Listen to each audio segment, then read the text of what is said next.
네, 대선이 일주일 앞으로 다가왔습니다. 오늘 밤에는 대선 후보 4인의 마지막 TV 토론이 열리는데요.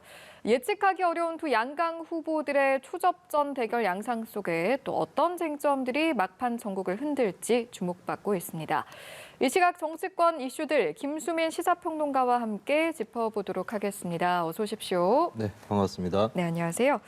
본격적으로 대담에 들어가기에 앞서서 오늘도 저희가 여론조사 먼저 보고 시작해 보도록 하겠습니다.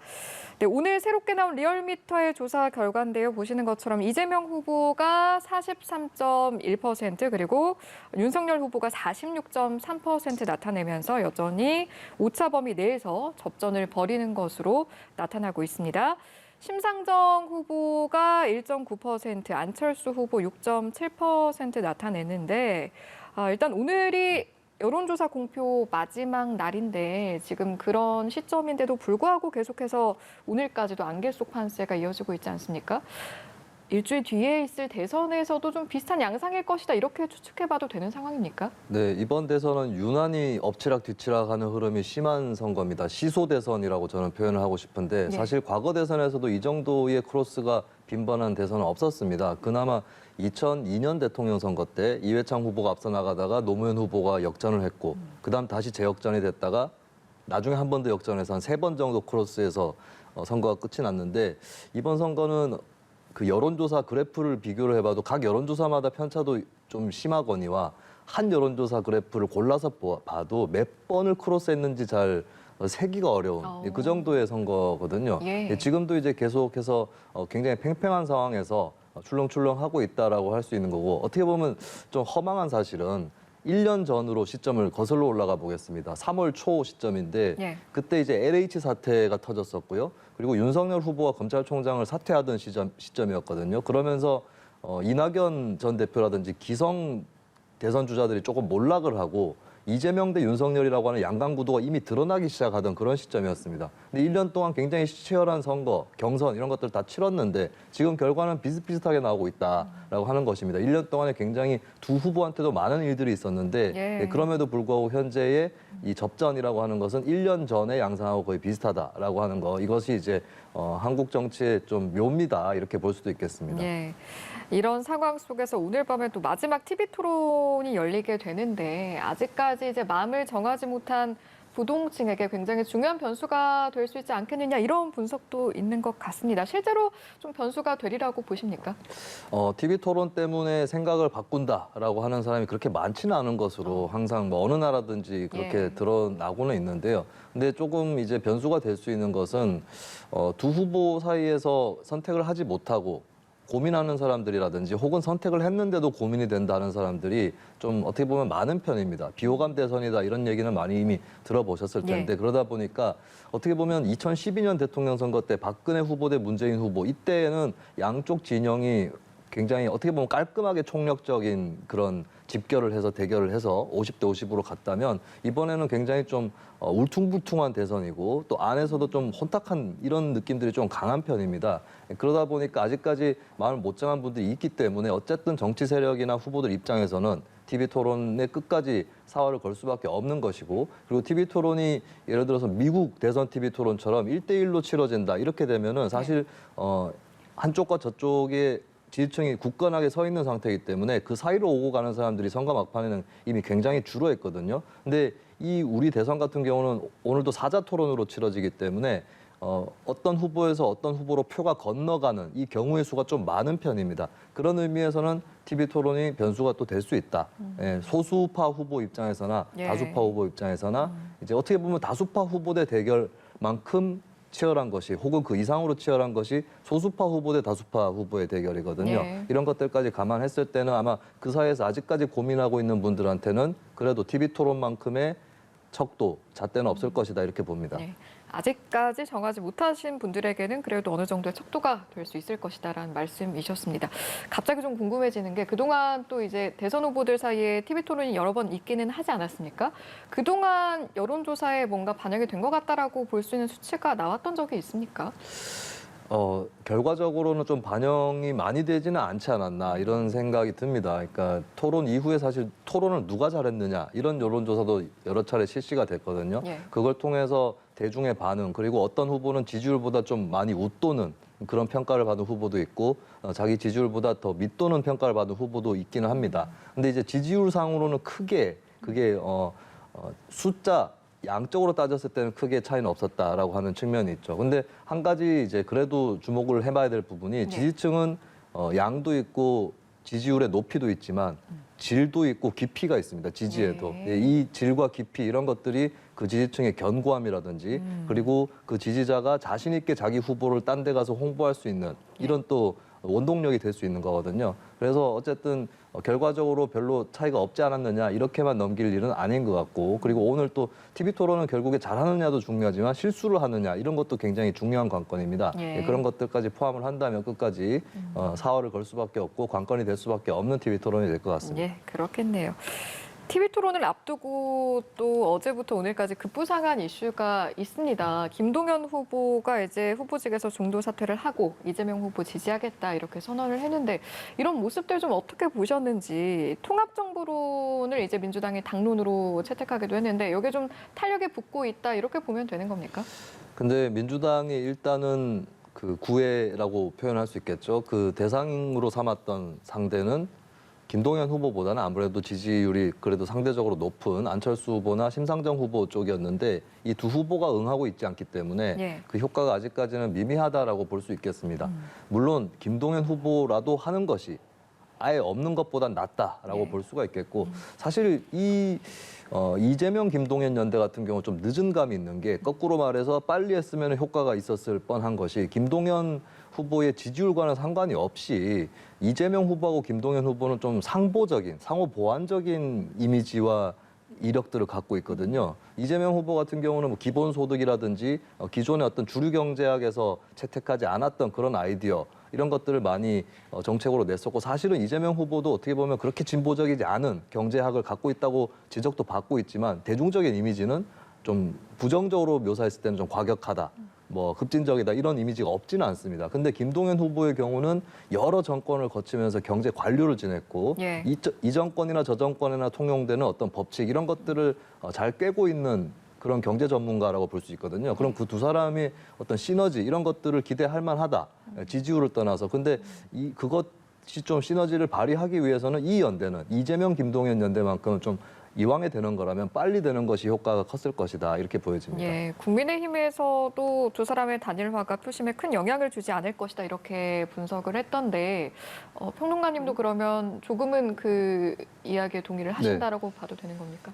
그러니까 안 하는 것보다 하는 게 낫죠. 안 하는 것보다 하는 게 나은데 시기는 특히 김동연 후보의 경우는 좀 빨리 되는 편이 좋았을 예. 것이다. 예, 그래야지 보완적인 시너지 효과가 더 크게 일어났을 것이다 이렇게 봅니다. 그리고 알겠습니다. 국민의힘도 물론 이제 제가 평론가 입장에서는 이게 아주 큰 효과는 없을 거다 이렇게 얘기를 할 수 있지만 국민의힘 입장에서는 말은 그렇게 하더라도 이것이 불러일으킬 수 있는 이재명 후보에 대한 좋은 영향 이런 것들은 남몰래 분석을 하고 예. 대처를 하도록 국민의힘도 노력을 해야 될 것 같습니다. 알겠습니다.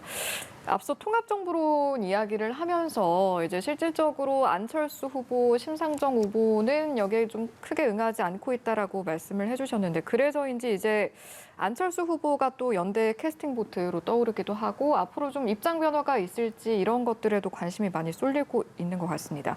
오늘 토론회에서 이제 또 대선 후보들끼리 만나게 될 텐데 여기에 대한 어떤 반응이 혹시 있겠습니까?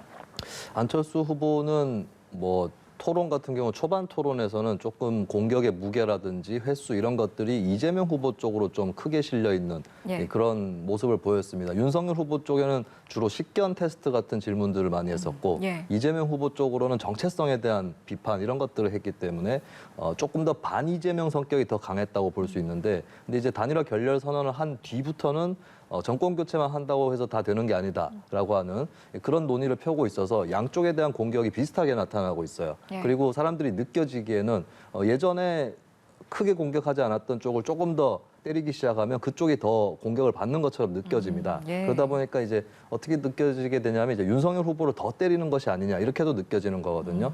근데 이제 안철수 후보가 윤석열 후보를 공격할 때 노리는 효과가 어떤 거냐면 윤석열 후보 쪽의 표를 자기한테 갖고 오겠다 이상으로 오히려 윤석열 후보와 자신의 차별성을 보여줘야 윤석열 후보를 지지하지 않는 어차피 찍지 않는 쪽이 혹은 이재명 후보의 지지층 중에 일부가 자신한테 온다라는 그런 예. 계산도 있는 거거든요. 그런 의미에서는 또 윤석열 후보에 대한 어떤 공격 이런 것들이 이번에도 이어질 것으로 보여지는 거고, 근데 그럼에도 불구하고 자신은 야당의 후보고 또 예.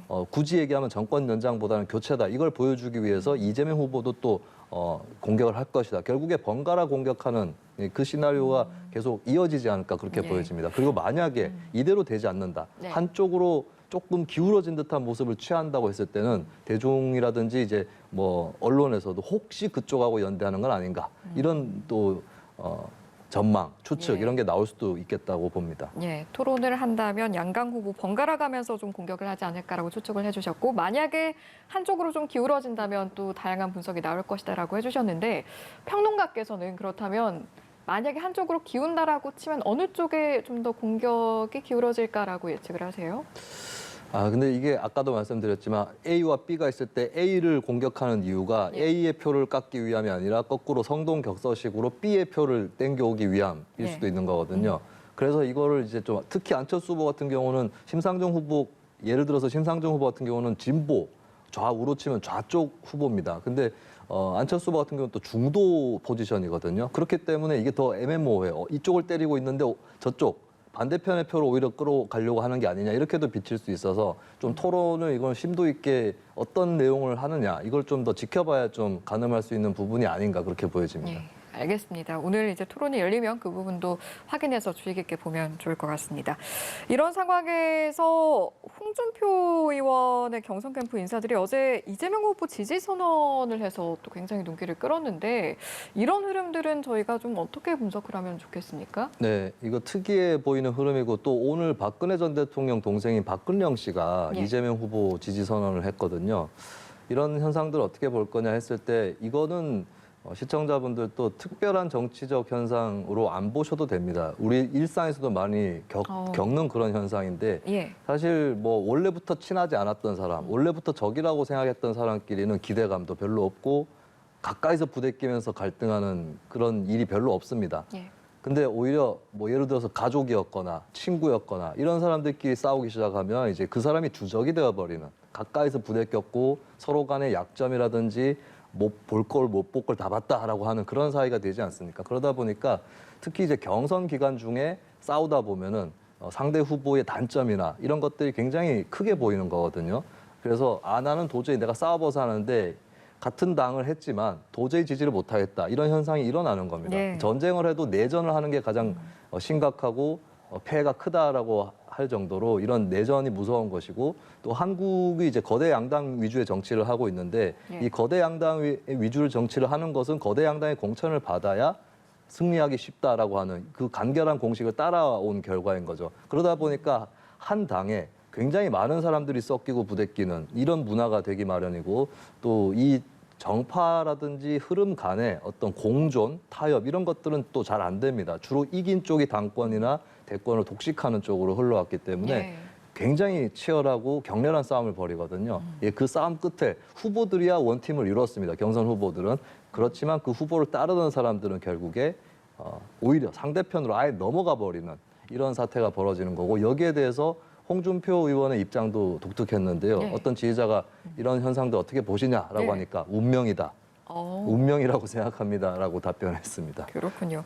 사실 이재명 후보 측에서만 이런 일이 있었던 게 아니고 윤석열 후보 측에서도 친문단체로 분류됐었던 깨어있는 시민연대가 윤석열 후보 지지하겠다 이렇게 이야기를 해서 또 주목을 받고, 윤석열 후보도 오해가 있었는데 같은 생각을 갖고 있다 이렇게 밝혔습니다. 네. 동일한 관점에서 해석을 하면 되는 겁니까? 어떻습니까? 그렇습니다. 아까 그 홍준표 캠프 인사들이 이재명 후보 지지 선언한 것과 민주당 내에 반 이재명 그 모임이 단체가 윤석열 후보 지지하는 것, 이것은 결국에 가장 싫어하는 사람이 누구인가? 이거 우리 일상의 법칙이기도 한데요. 가장 싫어하는 사람은 가장 최근에 싫어하는 사람이 가장 싫어하는 사람이 됩니다. 옛날부터 싫어했던 사람한테 하고는 어느새 풀어지기도 하고 이런 또 법칙이 그대로 적용이 되고 있는 거죠.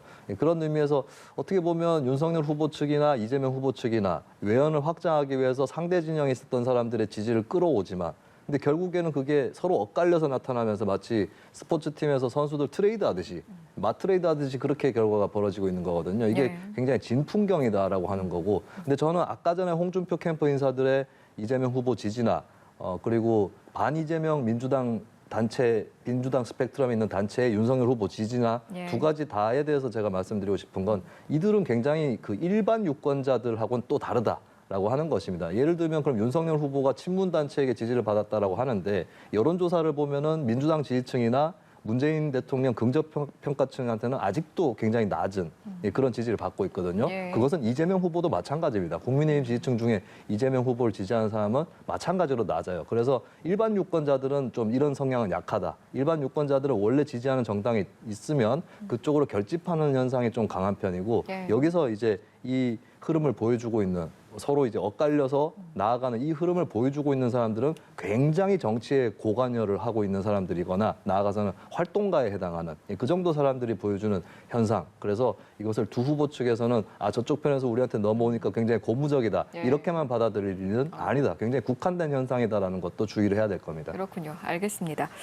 자, 이런 상황에서 어제 사회 종결로 20여 명이 차기 대통령이 누가 되는지 간에 통합 연합정부를 구성해달라, 이걸 약속해달라 이렇게 제안을 했습니다. 돌이켜 보니까 그 어느 대선보다 통합정부 이슈가 좀 많이 언급도 되고 떠오르는 것 같다 이런 생각이 드는데 특별한 이유가 있을까요? 역대 대통령들은 왜 다들 불행해졌을까? 이 무거운 화두가 있죠. 한국 역사를 가장 무겁게 짓누르는 화두일 수 있는데 많은 국민들이 2017년 박근혜 전 대통령 파면 이후에는 좀 다른 세상이 되겠거니 하고 기대를 많이 했습니다. 근데 이제 문재인 정부가 들어서서 물론 문재인 정부에 대한 찬반 의견은 분분하겠지만 근데 이것이 역대 정부가 보여줬던 패턴에서 벗어났는가? 이 질문에서는 사실 아마 문재인 대통령 긍정평가층에서도 아니다라고 답하실 분들이 꽤 나올 것 같아요. 그래서 이 순환 고리를 벗어나야 된다라고 하는 이런 예. 생각들이 좀 번지고 있는 건데 이제 한국 정치의 구조적인 문제가 어떤 것에 있었느냐 했을 때 대통령이 되면 처음에는 인기가 높고 그렇기 때문에 대통령 중심이 돼서 또 청와대가 중심이 돼서 국정을 강력하게 컨트롤하고 이끌어 나갑니다. 근데 문제는 그 사이에 청와대 위주가 되다 보니까 내각도 약화가 되고 내각이 그냥 대통령 비서처럼 되고 있는 것이고 심지어 청와대 하부기관처럼 되는 성격도 있었거든요. 예. 그리고 국회가 약화됩니다. 근데 사실 법을 만들고 예산을 통과시키고 하는 것은 국회의 소관인 거고 국회가 대통령을 탄핵시킬 수 있듯이 모든 민주주의 체제에서는 국회가 대통령보다 우위에 있다는 것입니다. 근데 우리나라의 국회는 대통령이 정치를 선도하다 보니까 국회가 뒤떨어져 있는 이런 상황이 되는 것이고 이게 나중에 결국에 대통령의 힘이 나중에 떨어지면 국회하고의 불일치라든지 이런 것들이 또 생겨나면서 전국이 예. 삐걱삐걱거리게 되는 거죠. 그래서 이런 것들을 맞춰주기 위해서는 조금 더 다양한 세력이 정부를 구성을 해서 어느 정도의 그 넉넉한 다수의 지지를 확보한 그 상태에서 정부를 운영해야 된다라고 하는 그런 얘기가 또 나오고 있는 거죠. 예. 그 얘기는 사실 오랫동안 나오던 얘기인데 이제는 좀 그것을 벗어나야 되지 않을까라고 하는 그 생각이 강해진 것이고 예. 그리고 어떻게 보면 이재명 후보와 윤석열 후보가 과거에 박근혜 전 대통령이나 문재인 대통령만큼의 카리스마를 가진 지도자들은 또 아니라는 특징도 있습니다. 둘 중에 누가 되든 굉장히 힘들 것이다라고 하는 그런 생각들을 많이 하시기 때문에 그렇다면 어차피 당신 혼자 대통령 된다 한들 힘들기 때문에 다른 방법으로 통치해야 된다라고 하는 그 의견이 예전보다는 좀 설득력을 얻고 있다라고 볼 수 있겠죠. 이런 원로들의 어떤 제안이 있었고 각 후보들의 반응도 있었습니까?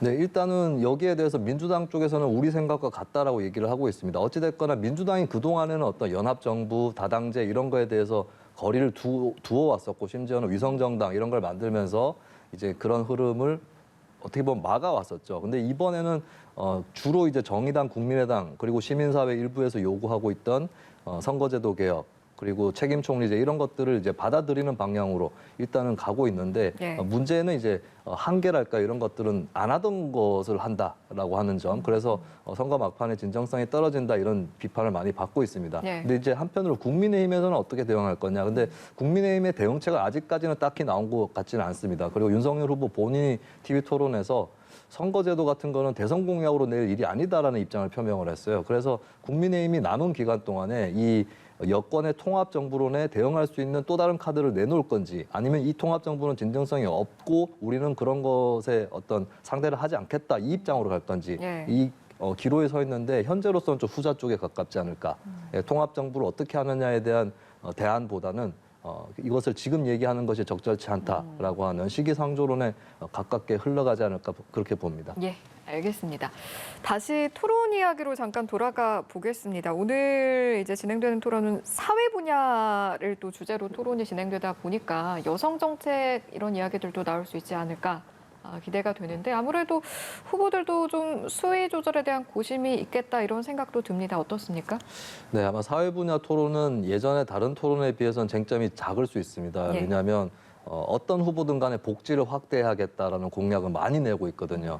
오히려 그 재원을 어떻게 조달을 할 거냐, 증세 얘기를 왜 회피하느냐 이런 걱정이 나올 정도로 예. 복지 지출 공약은 많습니다. 근데 그나마 그동안에 가장 뜨겁게 그리고 뚜렷하게 갈라졌던 쟁점이 젠더 이슈였거든요. 윤석열 후보 경우는 여성가족부 폐지 이것을 정면으로 던져오면서 그렇게 승부를 걸어왔었고 또 심상정 후보가 이제 거기에 가장 안티로 가장 반대로 이제 페미니즘 입장에서 맞섰던 그런 포지션이었고 예. 이재명 후보하고 안철수 후보는 좀 중도적으로 조금 조심하는 태도를 그렇게 보여왔는데 이 전선이 이제 기본적으로는 깔려 있겠죠. 근데 윤석열 후보 측의 전략적인 변화 조짐이 좀 보여요. 그러니까 오늘 윤석열 후보가 SNS에 굉장히 짧게 글을 올렸는데 여성 안전을 지켜야 된다라고 예. 하는 취지에서 또 성범죄에 대해서 강력 처벌하겠다. 물론 이것은 구체적인 공약도 아니고 누구나 할 수 있는 얘기긴 합니다만 최근에 이제 계속 나오는 지적이 있었죠. 어떤 거였냐면 이재명 후보 쪽으로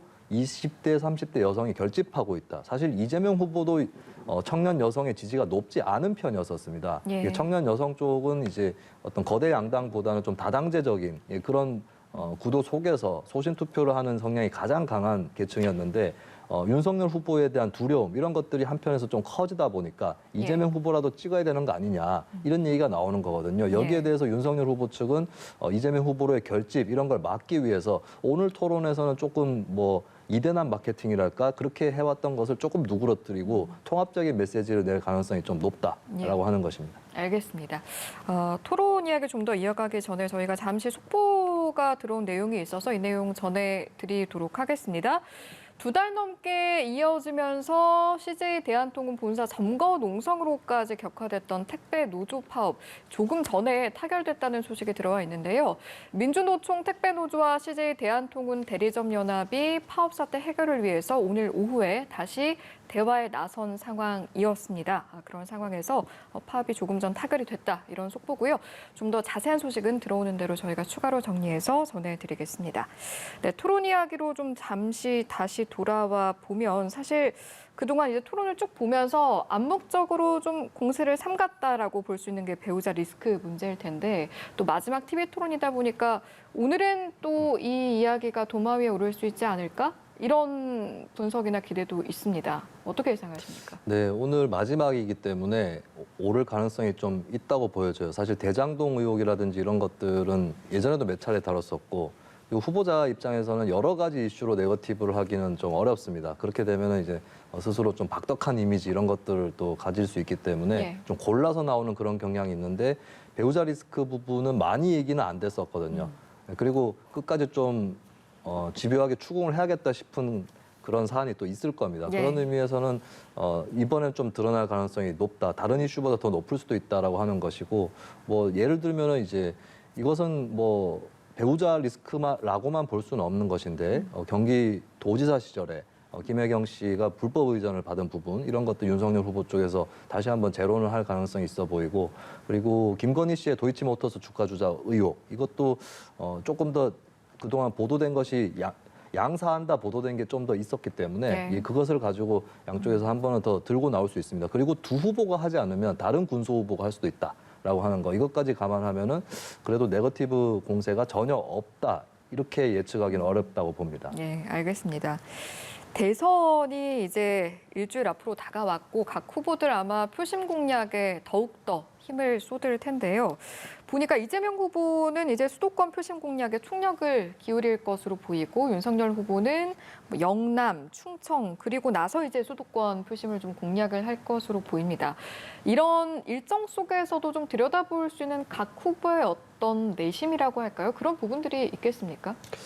네, 근데 이제 막판이 되면은 뭐 거의 이제 한 번 돈 지역을 한 번 더 간다거나 예. 이 정도 수준이고 양쪽에 좀 시차만 나타날 뿐이지 그렇게 이제 현재로서는 지역을 택하는 거에 대해서 크게 의미를 부여하기는 좀 어렵지 않을까 싶어요. 이게 네. 의미 부여할 수 있는 시기는 주로 이제 선거운동 초반에 어디를 방문하느냐 여기서 좀 의미가 부여가 되는 것인데 그렇군요. 이제는 막판이기 때문에 서로 이제 뭐 동선 또 크게 차이는 나지 않을 것이고 그리고 수도권 선거는 굉장히 또 중요하죠. 이제 영남, 호남 쪽 같은 경우는 두 후보가 사실 둘 다 리스크를 안고 있었던 것이 한동안 여론조사에서 이재명 후보는 호남 지지율 결집이 부족했고 윤석열 후보는 영남 쪽 지지율이 부족했거든요. 근데 이런 것들이 현재로서는 좀 많이 해소가 됐고 그리고 아직까지 부족한 측면이 있다 할지라도 후보가 또 가가지고 연설을 더 한다고 해서 될 일이냐? 예, 그건 또 아닐 수 있습니다. 그리고 영남이나 호남 같은 경우는 특정 정당의 전통 지지층이 많기 때문에 입소문이라든지 네. 지지자들의 어떤 자발적인 선거운동 이런 것들이 영향을 끼칠 수 있는 거거든요.